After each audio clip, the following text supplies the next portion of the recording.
आप सभी को राधे राधे, जय श्री कृष्णा। दोस्तों, जन्माष्टमी के पश्चात भगवान श्री कृष्ण की छठी मनाई जाती है और उसके लिए हमें छोटे से बाल गोपाल लड्डू गोपाल की आवश्यकता होती है। अगर पहले से ही हमारे घर में लड्डू गोपाल विराजमान है तो देखिए कितना बड़ा सौभाग्य है कि ठाकुर जी बाल रूप में पहले से ही आपके घर में सेवा ले रहे हैं। जितना महत्व जन्माष्टमी का होता है उतना ही अधिक महत्व ठाकुर जी की लड्डू गोपाल की छठी का होता है। और जन्माष्टमी की तरह ही ठाकुर जी की छठी भी बहुत ज्यादा फलदायी होती है। जो निसंतान महिलाएं लड्डू गोपाल की छठी मनाती है उन्हें संतान सुख प्राप्त होता है। और जो संतान प्राप्त करने के पश्चात अर्थात जिनकी संतान है वो लड्डू गोपाल की छठी मनाते हैं तो कहते हैं उनके बच्चों के जीवन में सुख समृद्धि और लड्डू गोपाल का आशीर्वाद प्राप्त होता है। उन्हें स्वास्थ्य और निरोगी काया प्राप्त होती है और ठाकुर जी हमेशा उनकी संतान की रक्षा करते हैं। घर में ठाकुर जी की कृपा होती है। आज की लीला कथा में बहुत अच्छा मार्गदर्शन ठाकुर जी ने किया है कि किस प्रकार से उनकी छठी मनाने से हमारे लड्डू गोपाल प्रसन्न होते हैं और अपने भक्तों पर भरपूर कृपा बरसाते हैं। साथ ही साथ जो लड्डू गोपाल घर लेकर आते हैं, विराजित करते हैं, सेवा करना प्रारंभ कर देते हैं, लेकिन उनकी छठी मनाना भूल जाते हैं। क्योंकि लड्डू गोपाल को जब हम अपने घर में लाकर दोस्तों विराजित करते हैं तो उस समय भी हमें 6 दिन के बाद ठाकुर जी की छठी मनानी चाहिए। कहते हैं बगैर छठी मनाए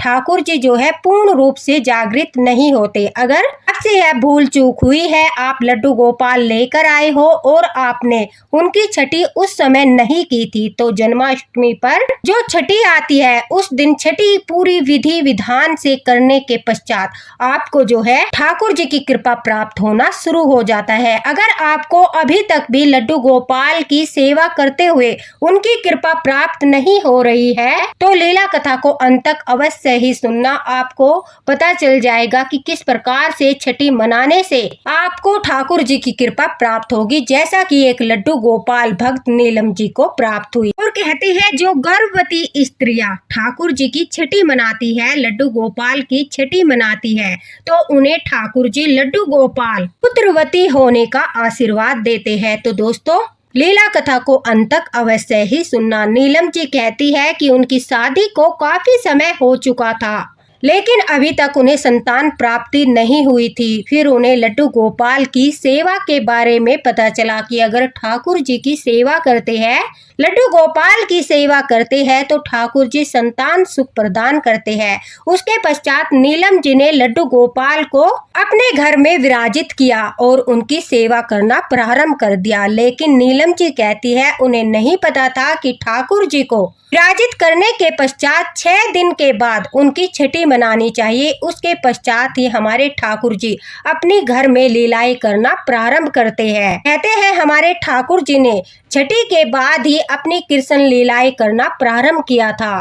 वैसे तो जन्म लेते ही उन्होंने अपनी लीला प्रारंभ कर दी थी जब उन्हें मथुरा से गोकुल लाया गया था, लेकिन ब्रिजवासियों को अपनी लीलाओं के अद्भुत दर्शन हमारे ठाकुर जी ने छठी के बाद ही कराना शुरू किया था। इसलिए जब हम घर में लड्डू गोपाल लाते हैं, उनकी सेवा करते हैं तो उनकी छठी अवश्य मनानी चाहिए। उसके पश्चात ही ठाकुर जी जो है लड्डू गोपाल लीला करना प्रारंभ करते हैं। हमें उनकी लीलाओं का आभास होता है, आनंद प्राप्त होता है और अनुभूति होती है कि हाँ हमारे लड्डू गोपाल जागृत है और वो हमारे साथ अद्भुत लीलाएं करते हैं। अब नीलम जी कहती है उन्हें सेवा करते करते पूरा 1 वर्ष हो चुका था लेकिन अभी उन्हें कोई अनुभूति नहीं हुई, ठाकुर जी की कृपा प्राप्त नहीं हुई और न ही लड्डू गोपाल ने उनके जीवन में संतान सुख प्रदान किया। उसके पश्चात वह बहुत दुखी हो गई और उन्होंने ठाकुर जी से प्रार्थना की कि हे लड्डू गोपाल, हे ठाकुर जी,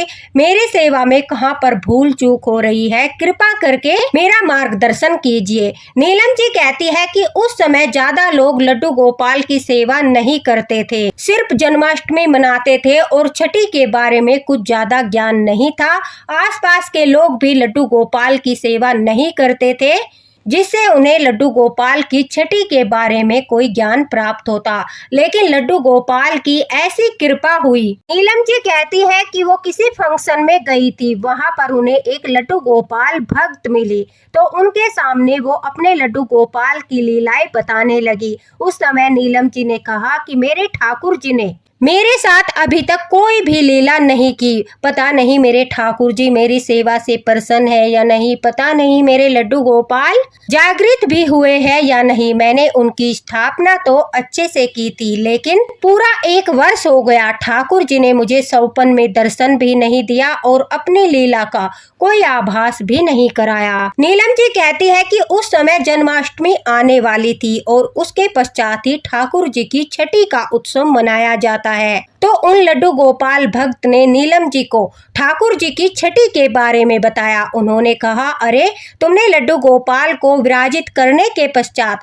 क्या उनकी छठी नहीं मनाई? उस पर नीलम जी ने उत्तर दिया, नहीं, मुझे तो इस बारे में कोई ज्ञान नहीं है। उन्होंने कहा, तभी तो लड्डू गोपाल तुम्हारे साथ लीलाएं नहीं करते। छठी के बाद ही ठाकुर जी लीला करना प्रारंभ करते हैं। अगर तुमने ठाकुर जी को विराजित करने के पश्चात उनकी छठी नहीं मनाई तो जन्माष्टमी के पश्चात जो छठी आती है वह तो अवश्य मनाई होगी। अब नीलम जी कहती है, मैंने कभी जन्माष्टमी के पश्चात भी ठाकुर जी की छठी का उत्सव नहीं मनाया था, इसलिए मुझसे यह भारी भूल हो गई। इसलिए मेरे लड्डू गोपाल जो है वो पूर्ण रूप से जागृत नहीं हुए, इसलिए वो मेरे साथ कोई लीला नहीं करते थे और मुझे पूर्ण रूप से उनकी कृपा भी प्राप्त नहीं हुई। हमारे घर में बहुत ज्यादा आर्थिक तंगी थी और ठाकुर जी की कृपा भी नहीं हो रही थी। मुझे पूजा करते करते पूरा 1 वर्ष हो चुका था। घर में सभी लोग कहते थे कि लड्डू गोपाल तुम्हारी सेवा से प्रसन्न नहीं है, अन्यथा वो तुम्हें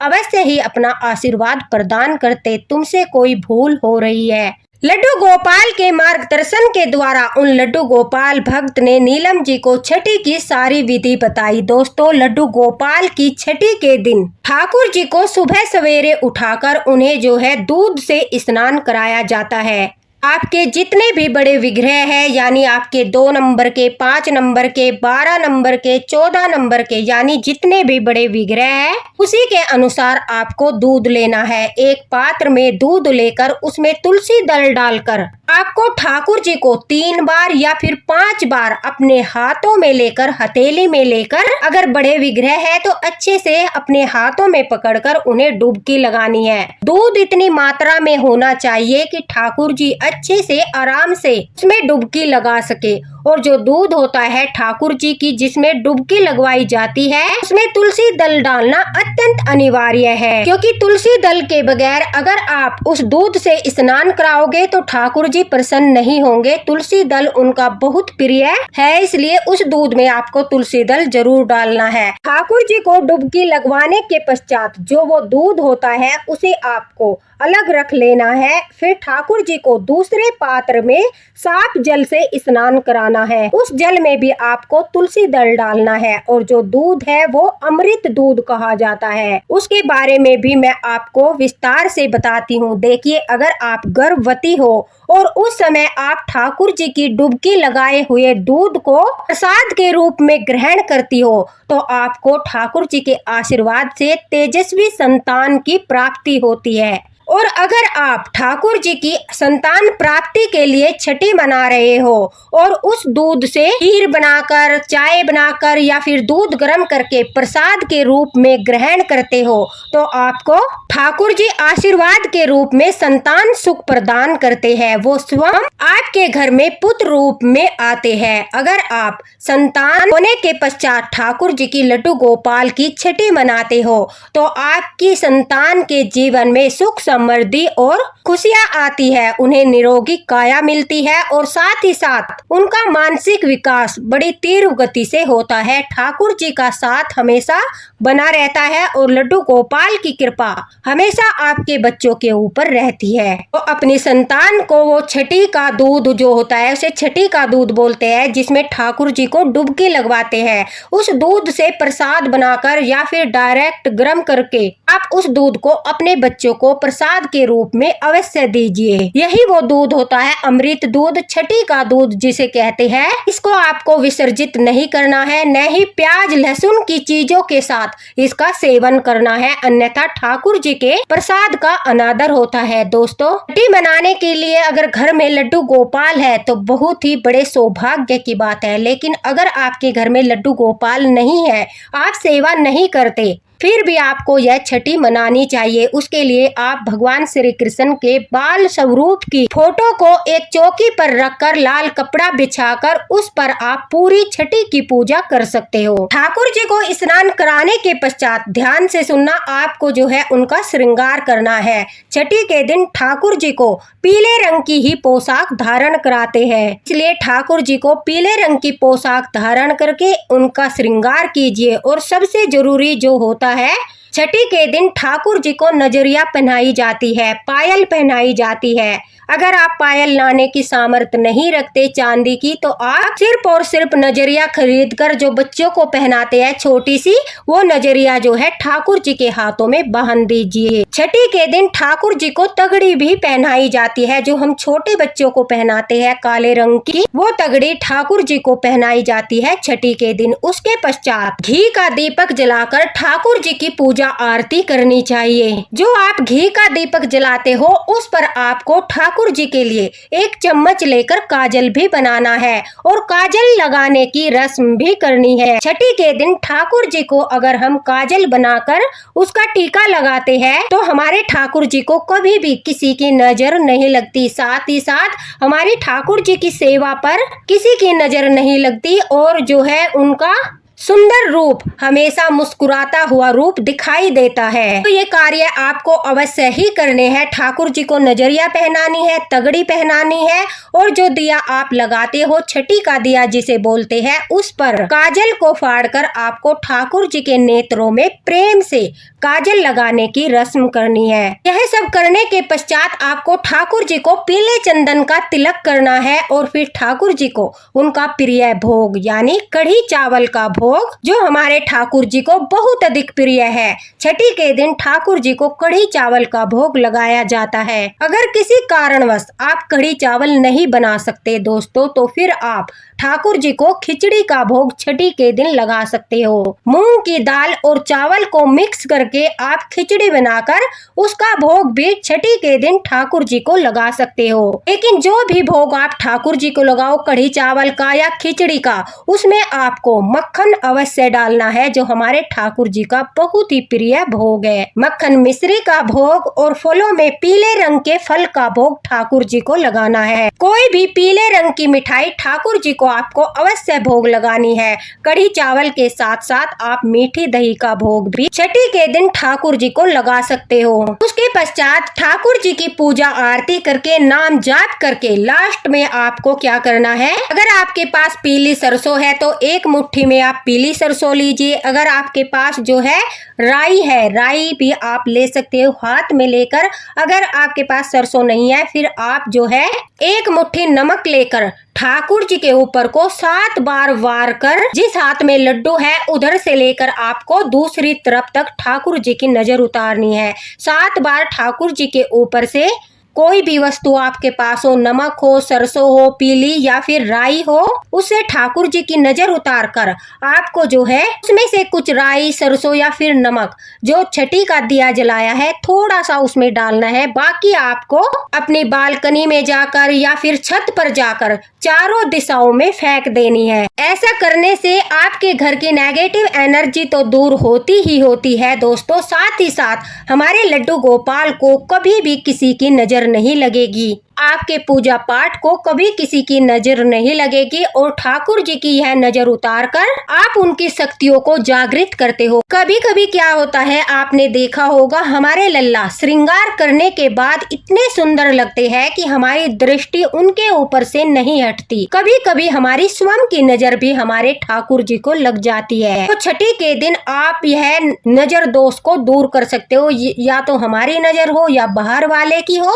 ऐसा करने से ठाकुर जी के ऊपर से वो नजर दोष हट जाएगा और हमें अपनी पूजा का पूर्ण फल प्राप्त होगा। छठी के दिन ठाकुर जी को झूला अवश्य झुलाए। झूला झुलाने के लिए पूजा के पश्चात जो जन्माष्टमी पर आप झूला लेकर आए थे, झूला सजाया था, उसी झूले में ठाकुर जी को झूला अवश्य झुलाए। ये सब रस्में करने के बाद हमारी छठी की पूजा पूर्ण होती है। दोस्तों, अगर आप इस विधि से ठाकुर जी की छठी मनाते हो तो लड्डू गोपाल पूर्ण रूप से जागृत होकर आपके ऊपर पूरी कृपा बरसाते हैं। नीलम जी का जब यह मार्गदर्शन हुआ तो वह कहती है कि मैंने ठाकुर जी को धन्यवाद किया और कहा कि हे ठाकुर जी, आप धन्य हो। आप अपने भक्तों को कभी भी दुखी नहीं देख सकते। अगर जाने अनजाने में उनसे भूल होती है तो आप किसी न किसी माध्यम से उनका मार्गदर्शन अवश्य करते हो। फिर नीलम जी ने भी जन्माष्टमी के पश्चात इसी विधि पूर्वक अपने लड्डू गोपाल की छठी मनाई और छठी के 1 महीने के बाद ही उन्हें मां बनने का सौभाग्य प्रदान हुआ।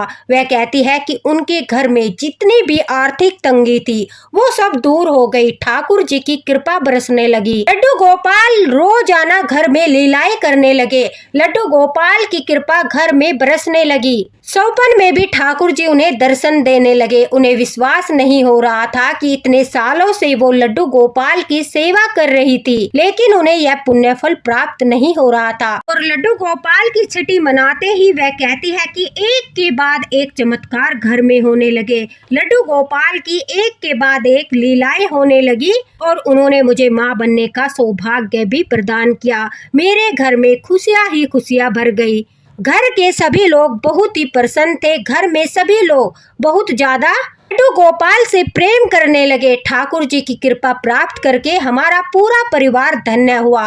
नीलम जी कहती है, जो भी भक्त लड्डू गोपाल की छठी पूरी विधि विधान के साथ मनाता है, ठाकुर जी पूर्ण रूप से जागृत होकर उसकी हर मनोकामना को पूरा करते हैं। निसंतान को संतान प्राप्ति होती है और जिन्हें संतान है उनकी संतान को सुख समृद्धि और निरोगी काया प्रदान करते हैं। जो महिलाएं गर्भवती होती है और ठाकुर जी के छठी के दूध को ग्रहण करती है, उनकी संतान तेजस्वी और ठाकुर जी के समान बहुत ही प्यारे मुख वाली पैदा होती है। इसलिए हर तरह से ठाकुर जी की छठी, लड्डू गोपाल की छठी बहुत ज्यादा फलदायी है। सभी को लड्डू गोपाल की छठी का उत्सव अवश्य मनाना चाहिए। दोस्तों, 21 तारीख को लड्डू गोपाल की छठी मनाई जाएगी और पूरा दिन आप किसी भी समय जो है लड्डू गोपाल की छठी का उत्सव मना सकते हो। आप सुबह स्नान के बाद लड्डू गोपाल की छठी का उत्सव मना सकते हो। अगर सुबह आपके पास ज्यादा टाइम नहीं है तो रोज की तरह ठाकुर जी को स्नान कराइए। उसके पश्चात अभिजीत मुहूर्त यानी 10 साढ़े 10 बजे से लेकर 11:30 बजे तक आप जो है ठाकुर जी को दूध में डुबकी लगवाकर इन सारी विधि के साथ ठाकुर जी की छठी मनाएं। अगर आपके पास दोपहर के समय भी जो है समय नहीं है तो आप 3 बजे से लेकर 5 बजे तक ठाकुर जी की छठी का उत्सव मना सकते हैं। सारी विधि को कर सकते हैं। यह विधि ठाकुर जी को दूध में डुबकी लगाने से प्रारंभ होती है और उनके झूला झुलाने तक पूरी विधि संपूर्ण विधि होती है। तो इस प्रकार से आप लड्डू गोपाल की सेवा करके छठी के दिन आप उनकी कृपा प्राप्त कर सकते हो। आशा करती हूँ दोस्तों आपको संपूर्ण विधि अच्छे से समझ आ गई होगी। अगर फिर भी आपके मन में कोई दुविधा है, कोई छठी को लेकर शंका है तो आप कमेंट बॉक्स में पूछ सकते हो, आपको तुरंत रिप्लाई मिलेगा। और जिस प्रकार से जो है नीलम जी के ऊपर ठाकुर जी की कृपा हुई, उसी प्रकार से छठी मनाने वाले हर भक्त के ऊपर लड्डू गोपाल की कृपा बरसे। इसी आशा के साथ दोस्तों राधे राधे, हरे कृष्णा। मिलते हैं अगले वीडियो में अगली लीला कथा के साथ, अगली विधि के साथ, जिससे हमारे ठाकुर जी प्रसन्न होकर अपने भक्तों पर पूरी कृपा बरसाते हैं। राधे राधे। लड्डू गोपाल की कृपा आप सभी पर बनी रहे।